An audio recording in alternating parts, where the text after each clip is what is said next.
Hi, and welcome back to another edition of Office Hours, where I answer questions from you all and the internet about the college application process. And before we get started, like last time, I want to make sure that I include this caveat that the advice that I'm able to give is entirely dependent on the amount of information I have that from you via email or from these people on the internet who are asking these questions. So, there might be things that people leave out that would change my advice, or there might be biases in the information, or it might not be presented wholly factually, and all of that's going to have an effect on the kind of advice I give. Normally that I wouldn't give advice to people unless I have a clear picture of their profile and their situation when I'm working with families and students. But, I want to be able to try to answer some questions from you all and from the internet. And so I'm going to give you the best advice that I can, and hopefully it's going to be clear and helpful, and most importantly, actionable for you. But just keep in mind that I'm working with the information that I have available. With that said, let's get started. So I've got 4 questions today. Let's see, a couple about grades, and then one about essay topics. So I'm going to start with the simple questions. We'll get to the essay topic one at the end. So the first student writes, top 20 strategy, all hard classes or GPA protection. They say, some conflicting advice from counselors. Some suggest taking as many AP classes as offered by your school. Others are telling students to avoid classes where they can potentially get a B. For example, computer science and hard science majors are told to avoid taking AP Lit in fear of getting a B and hurting GPA. What's the current thinking on this? Ideally, we shouldn't be asking hard classes or GPA protection. Ideally, we want that to be and. So take the hardest classes and get good grades, right? That would be the kind of ideal situation. Take all the APs and get A's. But that's not realistic. So I fall on the side of stretch yourself as much as possible. And it's okay if you get a B plus or a B. A B on an AP class is still a weighted 4. It's going to hurt your unweighted GPA a touch, and it's not going to help your weighted GPA get above a 4, but it's not going to bring your weighted GPA below a 4. So I would rather see a student stretch and maybe not do perfectly than to see them take the easy classes and get all A's.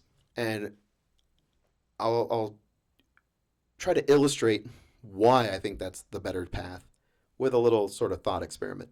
Let's say we have 2 students, both taking a regular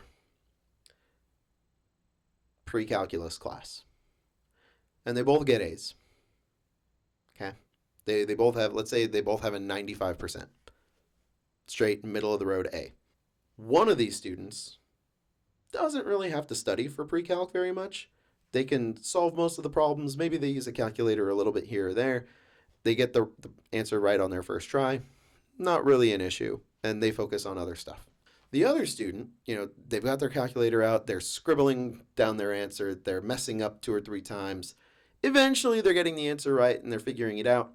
But it takes them a couple tries, and it takes them 3 times as long as the other student. But if they both get an A because of the structure of the class, how does an admissions officer tell those 2 students apart? The correct answer is they can't. So this is where taking that harder class comes in. If you take honors pre-calc, maybe the student who doesn't have to try so hard might still get an A. The student who has to try harder suddenly might not get an A, they might get an A minus, or they might get a B plus. Now we've created a point of differentiation between the student who would get the A and the student who struggles a little bit. If you take AP calculus, now this year I think is the first year that they're offering AP pre-calculus at some high schools. Maybe the student who wasn't really struggling, maybe now they get an A minus, but the other student gets a B minus or a C plus maybe. Maybe they're in danger of, they're right on that 79, 80% barrier, right? Now we can really see a difference between these 2 students. If you stretch yourself and take the harder class, you're trying, and you're pushing your boundaries, both good things. And even if you don't get an A, you're still showing colleges like, hey, this is where my ability is right now. Where if you take the easiest possible class and you get an A, they have no idea where your skills lie, realistically speaking. Of course, I would say we don't want to get lower than a B. In an ideal world, we wouldn't want less than a B. If you're going to take too many APs and hurt your grades, or if you're going to take an AP where you really have no business taking that AP. If you're going to jump into AP chemistry, but you really hate math and you hate science, maybe don't do that. Especially if you're not majoring in chemistry or biology, there's very little benefit to taking AP Chem. So don't. Go take something more relevant to what you want to study in college. And if you're not sure what you want to study, take the classes that aren't going to close as many doors. The unfortunate reality is that if you want to do engineering or computer science, calculus is really important. So if you don't take calculus in high school, that's going to make it harder for you to pick that down the road. There are still colleges where you can do that, but the schools that most students want to apply to are going to expect calculus for an engineering or CS major. So that might be a class that you would still strive to reach because it's not going to close that door for you. But AP Chem, if you're not looking to major in Chem or Bio, go ahead and skip that and take a different AP instead, or take an honors class instead. So that's what I would say about how to pick your classes. You need to think about, am I going to be so overloaded that I'm not going to do well in my key classes, the ones relevant to my major? Or is this a class where I'm going to be stretching myself beyond my ability to get a B or a B+? If the answer to either of those is yes, then maybe consider stepping back from an AP or two. If it's an AP that's really not relevant to your major and you feel like you're really going to struggle, definitely don't do that to yourself.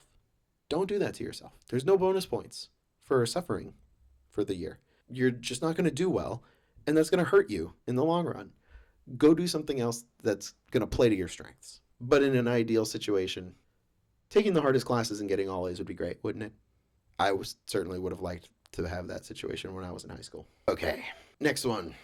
Also related to grades. Grades discrepancy. A week ago, I received my final report card for junior year in the mail and noticed a discrepancy in my final grade for an AP class.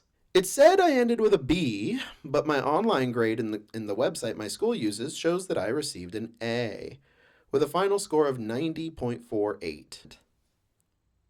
According to the syllabus for the class, a score of 90 and above should be counted as an A.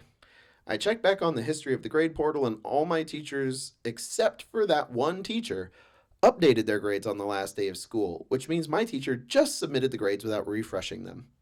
I already emailed my counselor and my teacher, but received no response. I even tried calling the school, but no one answered. I'm just super lost on what to do next, and if anyone has any advice, that would be greatly appreciated. Do it with me now. Take a deep breath in through your nose, exhale through your mouth. Do that 3 or 4 times. Calm down. It's gonna be okay. If you're in a situation like this, you need to understand it is summer. Teachers do not get paid over the summer, contrary to some people's opinions. I can tell you as an educator, I was a teacher. My wife is a teacher. My parents were teachers. You do not get paid over the summer. If they receive a paycheck over the summer, it's because they've taken their 10-month pay and stretched it to be a full year. There is no additional pay for the summertime, so most teachers don't work. They don't check their email. They are closed for the summer. And if they are one of those unfortunate teachers who started working in the last 5 to 8 years, they might have a different job over the summer. Or maybe they're doing summer school, but they're pointedly not checking their email for their regular stuff. All possible. That is why you're not hearing back. The office might be open.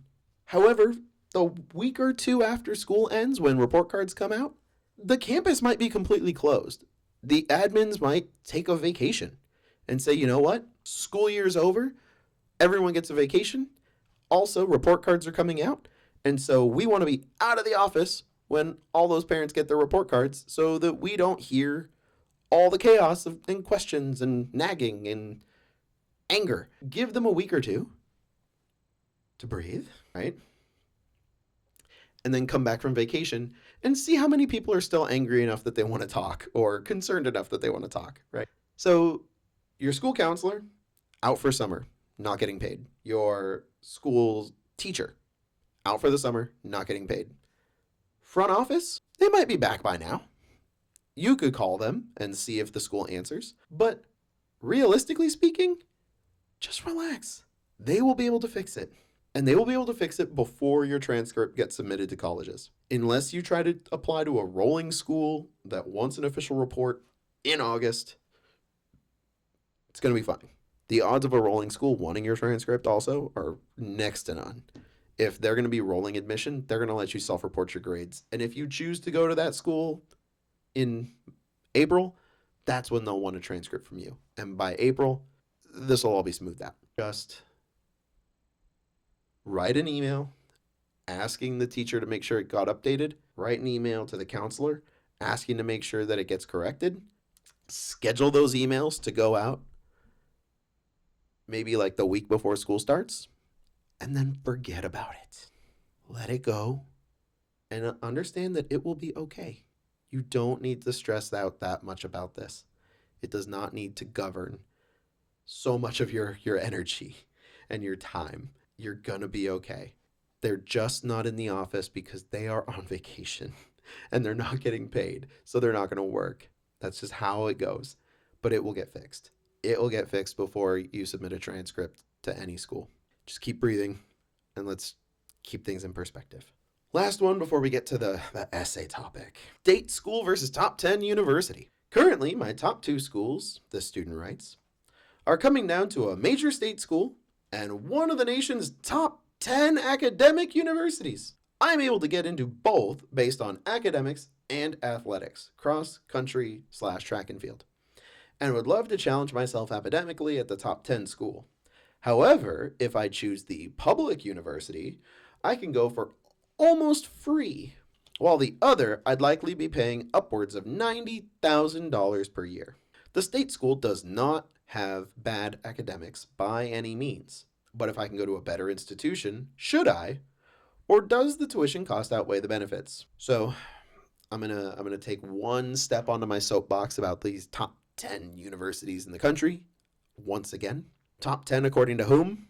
Keep in mind, US News and World Report changed their metrics for ranking like 2 years ago, and schools like Vanderbilt dropped like 9 positions or 11 positions, and they were livid about it.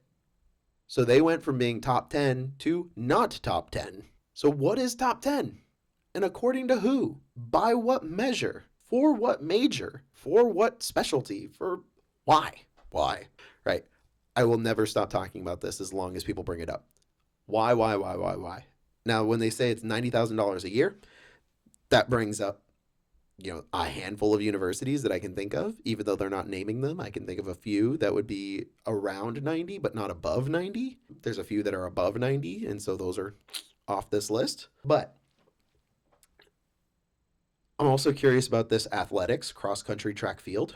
They say they can get in based on athletics, but they're still going to be paying $90,000 out of pocket at this other school. So either this is a school that does not give athletics scholarships, or this is a school that where they're not actually going to be playing track or running cross country or running track and field. In which case, why are they mentioning it? It's not gonna affect their admissions, realistically speaking, in like a seriously impactful way if they're not going to be doing it for the school. So that's curious. Like, I'm curious why there isn't an athletic scholarship or something. There might also be some merit money in it for the student at the private institution if their grades and GPA are high enough that they're confident they can get in. So that's another realistic thing that I would be curious about. But the fact that there might not be an athletic scholarship if they're planning on doing cross country also helps me narrow down the list of schools that they might be talking about. But to their core question of, do I go to my state flagship or do I go to one of these schools that's going to cost me $90,000 out of pocket?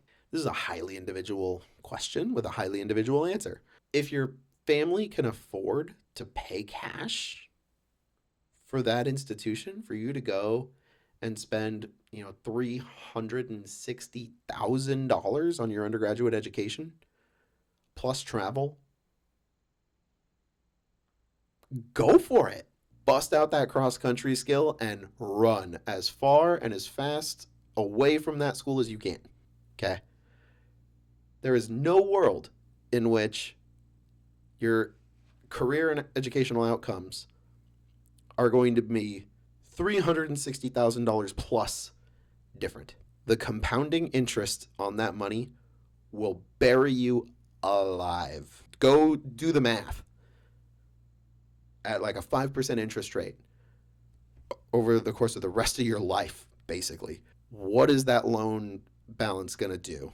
And can you pay that off? And for 90+% of the population, the answer is going to be no. You're not going to be able to pay that off. That is an insurmountable amount of debt. And that's just for undergrad. You better be like working in Wall Street or something if you're going to take on that much debt. It's not a good idea. The state flagship will provide you, like you said, a good education. They don't say what school they're talking about. This could be Berkeley. This could be a SUNY. This could be Michigan State. It could be, I don't know, Colorado State. Who knows? Who knows what school it is? But you should not go into mountains of debt to get your college education. Even if you have the opportunity to go to a school like an Ivy League school, it is not worth $360,000 in debt plus interest. It is not worth that. So if your family can pay for it and it's not going to hurt them financially or hurt their lifestyle, they're not going to have to sell their house or anything like that, and they're willing to pay for it, that's amazing. And I wish you the best. Enjoy that school. But if none of that is true, or only some of that is true, if they're going to pay for half of it and leave you with the other half, that's still $180,000 in debt, which is still too much to be taking on for your undergraduate education. The average undergraduate debt load in this nation, I want to say it was something like $21,000 worth in debt, and students still aren't able to pay that off within their lifetimes. And that's the average. Now, the average hides all kinds of crazy outliers, right? But for people who have like $100,000 or more in debt, I can't imagine how you make the interest payments, let alone pay down the principal. So just do that math, like soberly. Go open up an interest calculator online and see what the interest payments are going to be after you graduate on that kind of debt, and think long and hard before you enroll at that college. Your state flagship, it's going to be almost free. You're going to get basically the same quality of education. The opportunities might be different, and your peers are going to be different. And those are the two things that are going to be significantly different from one school to the next. And so you have to ask yourself, is it worth paying that much more to have different peers and different opportunities? And for most people, the answer is going to be no. Okay. So I would go to the state school. Just saying. I mean, I went to a state school. I went to a UC. So I would totally choose the state school. That would be my choice. But every person's journey is different. Okay. Last one. Everything my parents and counselor tell me to write about for my essay feels like a fake, made-up version of myself. Oof. Okay. This person writes, I just want to rant a little. Maybe offer some support or advice for me, since this is seriously stressing me out trying to write my essay. I seriously feel like my application will be mostly half-truths and faked passion. Some things they suggested. 1. Writing about how I'm a low-income first-gen immigrant with a single mother. Yes, I am a low-income first-gen immigrant with a single mother, but I literally live in a suburb and moved to the US when I was a young child. Yeah, I'm low income, but my life is literally a normal middle-class one. I don't have any struggles relating to any of that. I barely remember any cultural hardships I had since I was so young and picked up English so quickly and lived in a very diverse location. I'm basically a second-gen immigrant in terms of Americanness. Both of my parents have advanced degrees and know English. Yes, I was raised by only my mother, but I don't know. I don't think my life would be greatly different if my father was around. Okay, that's one. Number two, writing about my passion in major. I could not care less about it. Well, that's not a good sign. I want to major in it because that's what my mom will pay for and it makes money. And it's like kind of interesting, but that's it. It depends. Sometimes I hate it, other times I'm okay with it. So when I inevitably have to write about it in my why major essay, most of that passion I claim would have to be greatly exaggerated. I get it. That's a bummer, but I get it. 3. Writing about my heritage. My cultural identity is complicated. I think writing about it could be interesting, but there isn't really a passion project backed into it or a good ending about how I connected with my cultures, and it leaves more of an open note desperate for a resolution. Oh, it leaves more of an open note desperate for a resolution. I see. I know there is a degree of exaggeration in college applications, but I just feel like this is too much. I'm not a great storyteller, and I hate exaggerating my non existent struggles, but because of college apps, I just feel like I have to. Ugh. You know, I don't like to poo poo other counselors or other professionals, but this is terrible advice. Writing about your passion in your major. Save that for a why major essay. Don't write it as your personal statement. Oh my gosh. If you use it as your personal statement, you're going to have nothing to say for your why major. You might as well just copy and paste that essay and they're going to read it twice. Don't do it. Don't do that. Not a good idea. Writing about your heritage. You could do that. You know, even though you say there's no sort of like resolution or conclusion, there doesn't need to be. Like maybe the resolution is you are starting to engage with your culture. Talk about how you're functionally American and you're just like whatever, but your parents wanted you to learn more, you wanted to learn more or whatever, and make that connection there. Talking about the low income first gen immigrant with a single mother. Yeah, when you go to fill out the family portion of your application, they are going to ask you about your mom and your dad and their highest level of educational attainment. And it does not necessarily specify like in the United States. So if you say, oh yeah, they have bachelor's degrees, but then in your essay, you're like, I'm a first gen, or I guess first gen immigrant, not like first gen college student. Normally when we say first gen, we're talking about like college going. There are all sorts of scholarships for first generation college goers. But if you're a generation immigrant, that's a little different, but you could write about it still. But don't write about hardships. So normally, first of all, what I say about this stuff is like these college essays do not have to be what I call cure cancer moments or, you know, like win the big game or win the national speech and debate competition. They don't have to be these big monumental achievements. They can be as small as interacting with somebody that you ride the same bus with every Thursday. As long as that story has left an impact on you and affected who you are as an individual, it's fair game. So I normally encourage families, or well, I encourage students to go through every single prompt, look at what it's asking, focus on the key things that the prompt is asking, understand what they're trying to get from you, and then think, do I have any stories that I could tell that kind of give them that kind of information about myself? What do I care about? And for some of these essays, I've had people write about reading, being passionate about reading.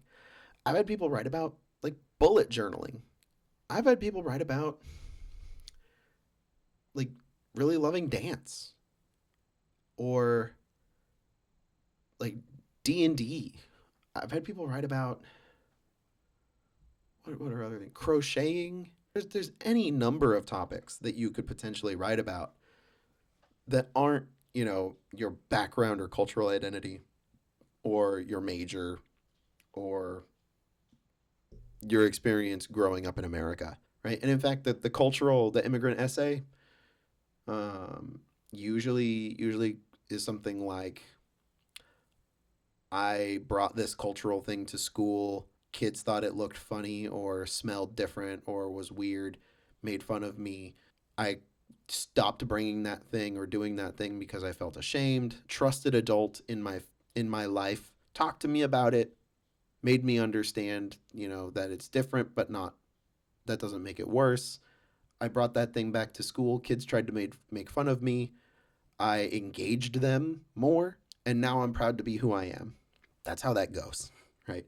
Whether it's about food, whether it's about like some sort of clothing or head covering or something else, right? That's usually the plot of that story. And so we don't need to tell those stories. We can tell other stories. If that experience is central to understanding you, though, then tell that story, but tell it in a way that only you can tell it. Make sure that you focus on your own feelings and your own experiences and your own values now as a result of those experiences, so that the story is unique to you. This developing an essay is a whole process. It takes me hours to go through it with a student and find the right essay. So I'm not going to be able to find the right essay for this student here in this video, but they don't have to write about these things.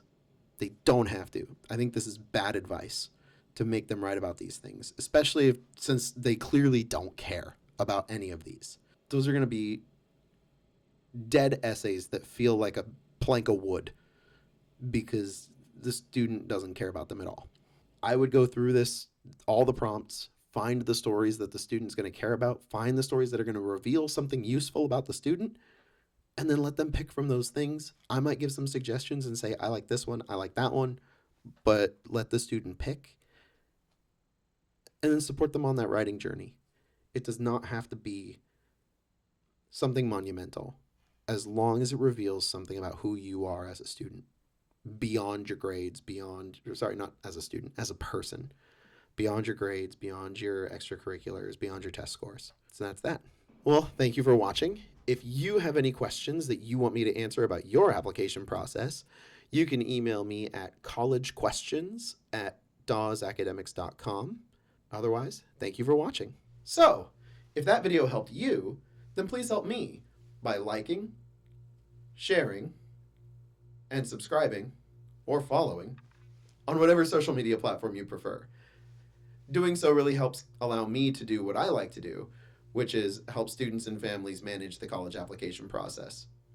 And if you're looking for more targeted support yourself, there's a link in the description that'll allow you to book a consultation with me, and we'll see how I can help.